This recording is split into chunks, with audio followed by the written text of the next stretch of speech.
معزز ناظرین کرام، شام کی فوج کا ایک بہت بڑا سالار کہ جس کو ابن زیاد نے میمنہ کی کمان سپرد کی ہوئی تھی اور ایک معروف اور مشہور شخصیت تھی، وہ حسین بن نمیر سکونی ملعون تھا۔ یہ خبیث انسان یزید کے حکام اور مددگاروں میں سے تھا۔ کئی دفعہ یزید کی طرف سے بڑے حساس منصب پر فائز کیا گیا۔ اس نے شام کے لشکر کی کمان کرتے ہوئے کربلا کے واقعہ میں مہم کردار ادا کیا تھا۔ مسلم بن عقیل کے واقعہ میں یہ ابن زیاد کی پولیس کا بڑا افسر تھا اور اسے حکم دیا گیا تھا کہ مسلم بن عقیل کی مدد کے لیے آنے والوں کا راستہ روکے تاکہ کوئی اس کی مدد کو نہ آ سکے۔ یہ وہ انسان ہے کہ جسے ابن زیاد نے حکم دیا کہ وہ فوج کے ساتھ قادسیہ جائے اور امام حسین علیہ السلام کو کربلا میں داخل ہونے سے روکے۔ اس نے حر بن یزید کو 1000 سوار دے کر پہلے روانہ کیا۔ اس نے عاشورہ کے دن 500 تیر اندازوں کے ساتھ حضرت امام حسین علیہ السلام پر تیر اندازی کی تھی۔ اس نے حضرت امام حسین علیہ السلام کے بعض اصحاب کو شہید کیا تھا۔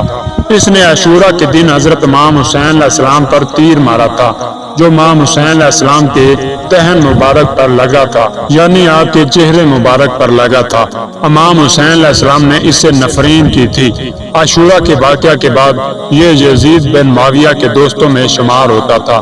یہ وہی شخص تھا کہ جس نے ہرہ کے واقعہ 63 ہجری میں مدینہ کے لوگوں کا قتل عام کیا تھا اور 64 ہجری میں مکہ پر حملہ کرنے اور خانہ کعبہ کو آگ لگانے والی فوج کا سپہ سالار تھا۔ اس نے یزید کی موت کے بعد آل مروان کی خلافت کے مضبوط کرنے میں مہم کردار ادا کیا تھا۔ توابین کی جنگ میں یہ ابن زیاد کے ساتھ اس کی فوج کا سالار تھا۔ اس کا توابین کے خون بہانے میں ہاتھ تھا۔ دوستو، یہ ایک فہرست اور خلاصہ ہے جو اس خبیث کے سابقہ اعمال اور کردار کو ظاہر کرتا ہے، اور اس کو دیکھتے ہوئے کہا جا سکتا ہے کہ شام کے سرداروں میں یزید اور ابن زیاد کے بعد اس سے کوئی اور آدمی خبیث تر اور بد کردار اور کثیف تر نہ تھا۔ ایسے کثیف انسان کے ہلاک ہونے کا واقعہ اس جنگ میں جو تمام شیعوں کی امید اور خواہش تھی، حسین جب اپنے اسلحہ میں غرق تھا میدان جنگ میں آیا اور آواز دینی شروع کی اور غرور اور تکبر سے یوں رجز پڑھنے لگا: اے کوفہ کے برے انسانوں اور اے مختار اور اشتر کے پیروکاروں، آیا کوئی تم میں سے ہے جو حسب و نسب اور قبیلہ میں بزرگ ہوتا کہ وہ میرے مقابلے کے لیے میدان میں آئے اور بغیر کسی شک اور تردد اور تزلزل کے میرے مقابلے میں ٹھہرا رہے؟ کوفہ والوں کے لیے اس کی خبیث اور سفاک اور کثیف اور بے باک شخصیت پہلے سے معلوم تھی۔ اس کی طرف سب کی آنکھیں لگی ہوئی تھی اور سخت غصے میں دانت پیسے ہوئے تھے۔ یہ ملعون شام کی فوج کا دوسرا بڑا آدمی ہے۔ یہ وہی مرد ہے کہ جو امام حسین علیہ السلام اور اس کے اصحاب کا قاتل ہے۔ یہ ایک اہم انسان ہے جس سے انتقام لیا جانا چاہیے۔ اب اس کا وقت آ پہنچا ہے۔ کون ہے جو اس کے سامنے جائے اور اس سے امام حسین علیہ السلام کے خون اور دوسرے ظلمات کا انتقام لے؟ اس وقت کوفہ کا مخلص اور فدا کار اور دلیر شیعہ جس کا نام شریک بن خزیم، جو عراق کی فوج کا پہلوان اور عالی مرتبہ سالار تھا، صفوں کے درمیان سے نکلتا ہوا اس ناپاک انسان کے مقابلے کے لیے میدان میں آ گیا اور اسی کی طرح آواز بلند کی۔ طبری نے لکھا ہے کہ شریک اس مرد کو اچھی طرح نہیں جانتا تھا اور اس کا خیال تھا کہ وہ ابن زیاد ہے۔ شریک مارکہ جنگ میں وارد ہوا اور اس خبیث کے مقابلہ میں کھڑا ہوا اور اس کی رجز کے جواب میں یوں رجز پڑی: اے کربلا میں نورانی بزرگ اور پیشوا کو قتل کرنے والے اور پاک و پاکیزہ پیغمبر علیہ السلام اور حضرت علی کے فرزند کے قاتل کو ایک ایسی ضربت جو ایک دلیر انسان سے جو ربی اور مزری قبیلے سے ہے انتظار کر۔ اس کے بعد شریک نے ایک ضربت کو جو ایک دلیر انسان سے ہو حسین بن نمیر پر ماری کہ جس نے اسے شدید زخمی کر دیا۔ اس نے بھی شریک پر تلوار کا وار کیا۔ شریک نے پھر ایک دوسرا وار اس پر کیا اور وہ وار اس طرح کاری ہوا کہ اسے زمین پر گرا دیا اور اس کا کام تمام کر دیا۔ یہ انقلابی فوج کی بہت بڑی کامیابی تھی اور شام کی فوج کی بہت سخت شکست تھی۔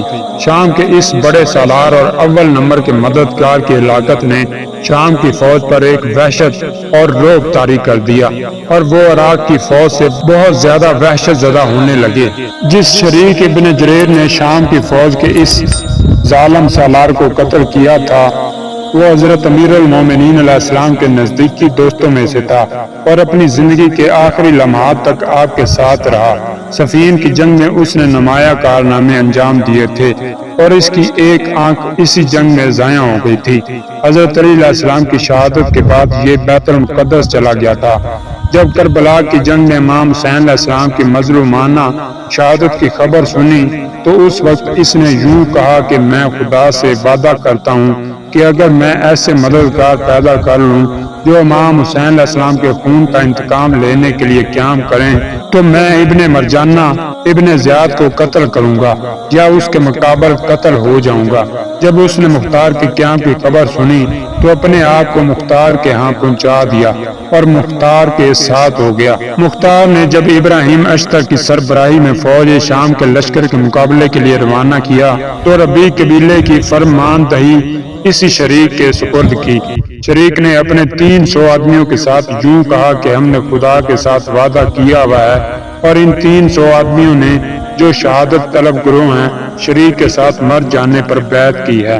ابراہیم کے لشکر کا شام کی فوج پر حملہ کرنے میں شریک اور اس کے یاروں نے اس طرح مردانہ وار جنگ کی کہ دشمن کو شکست دے دی اور انہوں نے ابن زیاد کے خیمے تک پیش قدمی کی اور سوائے تلواروں کی چک چک کی آوازیں اور یا لسارت الحسین کے نعرے کے شریک کے یاروں کے کانوں میں کوئی اور آواز نہیں جا رہی تھی۔